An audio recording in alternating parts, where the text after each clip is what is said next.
नमस्कार, मैं आरबी सिंह यादव। आप देख रहे हैं मेरा यूट्यूब चैनल।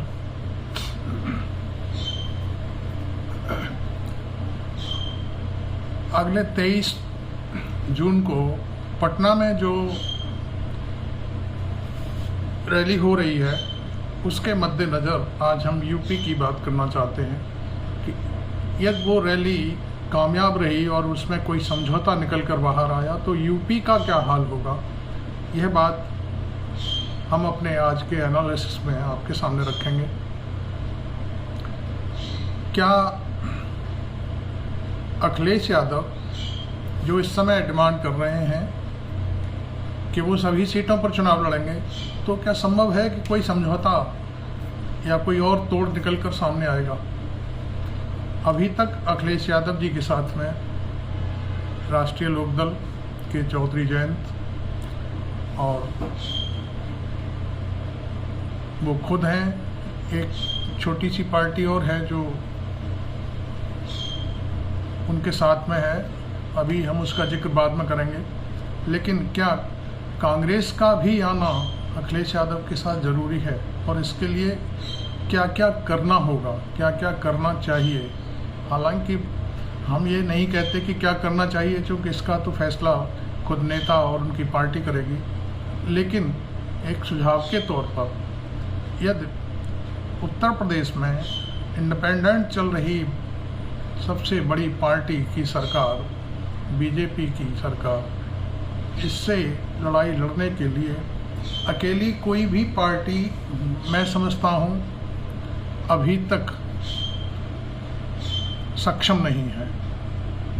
भले ही कोई भी कुछ भी कहता रहे, लेकिन अखिलेश यादव का जो आंकड़ा है वो ये है कि उन्होंने पिछले 3 चुनाव लड़े। 17 में उन्होंने कांग्रेस के साथ समझौता किया तो कोई फायदा उनको नजर नहीं आया। 2019 में उन्होंने मायावती जी के साथ में चुनाव लड़ा तो बिल्कुल ही फायदा नहीं हुआ। मायावती की पार्टी मजबूत हो गई, वो 10 सीटें ले गई और अखिलेश के पास केवल 5 सीटें रह गई। अखिलेश में उस समय मुलायम सिंह यादव भी थे और उन्होंने ये समझौता किया था, चूँकि गेस्ट हाउस कांड में कुछ ऐसे समझौते होने के बाद ये स्थिति बनी थी कि मायावती और मुलायम सिंह एक साथ फिर साथ आ जाए। और वो जो भी रहा हो, अंदर की कोई मजबूरी रही हो, लेकिन इसमें समाजवादी पार्टी का वोट तो मायावती के प्रत्याशियों को मिल गया, लेकिन मायावती का वोट बैंक समाजवादी पार्टी के प्रत्याशियों तक नहीं पहुंच सका। और यही वजह रही कि समाजवादी पार्टी जो सूबे की सबसे बड़ी पार्टी अब तक रही थी, उसने बाद में फिर मायावती जी से किनारा कर लिया और गठबंधन टूट गया। आज के हालात में ऐसी स्थिति हो गई है कि मायावती किधर हैं किधर नहीं हैं कोई कुछ कह नहीं सकता, क्योंकि फिलहाल वो बीजेपी के साथ ऐसे तालमेल जैसे शब्दों का प्रयोग करती हैं तो कभी कभी लोगों को भ्रम की स्थिति पैदा हो जाती है। इसी तरह से आज कांग्रेस और राष्ट्रीय लोकदल और कुछ और छोटे अन्य दलों को मिला करके यदि कोई समझौता बनता है तब आगे की स्थिति साफ होगी। हालांकि 2022 के चुनाव में विधानसभा के चुनाव में, पिछले विधानसभा के चुनाव में अखिलेश यादव ने छोटे छोटे दलों को तरजीह दी और उसके जरिए उन्होंने 125 के आसपास, मुझे एग्जैक्ट नहीं मालूम कितनी सीटें हैं, लेकिन 125 के आसपास सीटें जीती, जो उनके लिए बहुत बड़ी उपलब्धि है। और आज वो सबसे विपक्ष की बड़ी पार्टी है और वो स्वयं विरोधी दल के नेता भी हैं। तो इसलिए मैं समझता हूँ कि अब जो समझौता हो उसमें सभी को साथ लेकर चला गया तो बीजेपी से टक्कर हो सकती है, अन्यथा की स्थिति में तो मैं समझता हूँ कुछ भी होना संभव नहीं है। अब देखिए क्या होता है। बात तो ये चल रही है कि जिसकी जहाँ ताकत है, भले ही कोई पार्टी कहे कि मैं 10 सीटों पर लड़ूंगा, लेकिन 10 सीटें वो कौन कौन सी हैं जिन पर वो लड़ना चाहते हैं, उन सीटों की स्थिति साफ होनी चाहिए। क्या जो पार्टी 10 सीटों पर टिकट मांग रही है या अपना समझौता करना चाहती है, क्या वो उनमें से किसी को जीत सकती है, उसके संगठन की क्या हालत है। इसलिए हर पार्टी को अपने अंदर झांकना होगा कि उसके हालात क्या हैं। हालांकि कांग्रेस की स्थिति और सपा की स्थिति बहुत अलग है।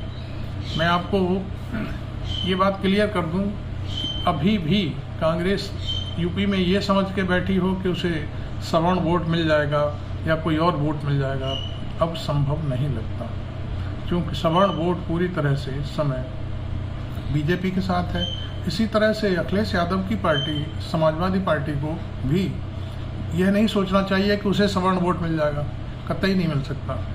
उसके पास तो अपना ही वोट बैंक है, और दूसरा वोट बैंक वो तब मिलता है जब उसकी जीत सुनिश्चितता की ओर होती है कि यह सीट समाजवादी पार्टी निकाल लेगी। तो मैं समझता हूँ उस वोट के बारे में भी मैं क्लियर कर दूँ, मुस्लिम वोट ऐसा है वो तभी वोट देता है जब ये जान लेता है कि समाजवादी पार्टी सीट पर आ रही है या क्लियर कर रही है, तभी वो, नहीं तो वो अपना वोट बैंक उस स्थिति में उसी को देता है जहाँ जिसकी जीत की उसे संभावना दिखाई देती है।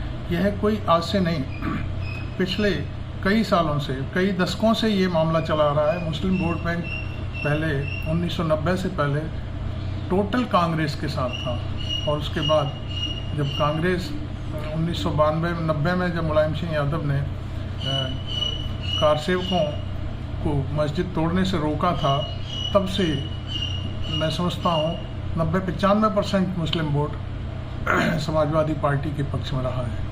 और अभी भी हालात तो उसी टाइप से हैं, कुछ थोड़ा बहुत इधर उधर हो सकता है, लेकिन मुस्लिम वोट अभी भी अखिलेश यादव के पक्ष में दिखाई देता है।